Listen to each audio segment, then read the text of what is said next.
இந்த வனாந்திரத்தில் யார் அந்த தண்ணியே இல்லாத இடத்துல வந்து பார்த்திங்கன்னா ஹோரேப் அப்படின்னு சொல்லி ஒரு பாறை இருக்குது. அந்த பாறையை நீங்கள் இப்போயும் கூகுளில் சர்ச் பண்ணி பார்க்கலாம். அதில் வந்து அடித்ததுனால ஒரு 12 ஊற்றுக்கள் வரும். இந்த 12 ஊற்றுக்களையும் 12 கோத்திரங்கள் குடித்ததாகவும் சொல்கிறாங்க. அதை பயன்படுத்திக்கிட்டதாக சொல்கிறாங்க. இப்போ இஸ்ரவேல் புத்திரர் வாதாடி தினமித்தமும் கர்த்தர் எங்கள் நடுவில் இருக்கிறாரா இல்லையா என்று அவர்கள் கர்த்தரை பரீட்சை பார்த்த நிமித்தமும் அவன் அந்த ஸ்தலத்திற்கு மாசா என்றும் மேரிபா என்றும் பெயரிட்டான்.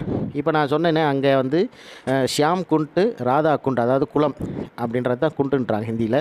ஷியாம் குண்டு ராதா குண்டு அப்படின்றது தான் இங்கே ஷியாம் என்ற பெயருக்கு வந்து மாஷா அப்படின்றதுலையும் ராதா அப்படின்றதுக்கு மேரிபா அப்படின்ற பேரும் இருக்குது. ஸோ அதுவும் இதுவும் ஒரே விஷயந்தான். அதற்கு பின்னாடி என்ன ஆகுதுன்னு பார்த்தீங்கன்னா, அமலேக்கியர் வந்து ரெவிதீமிலே இஸ்ரவேலரோடு யுத்தம் பண்ணினார்கள் அப்படின்னு சொல்லுது. இங்கே அமலேக்கியர்கள் யார் அப்படின்னு சொல்லி பார்த்தீங்கன்னா, கௌரவர்கள் தான் அமலேக்கியர்களாக இருக்கின்றார்கள். அவங்க வந்து குருச்சேத்திரம் அப்படின்னு சொல்லக்கூடிய இடத்துல வந்து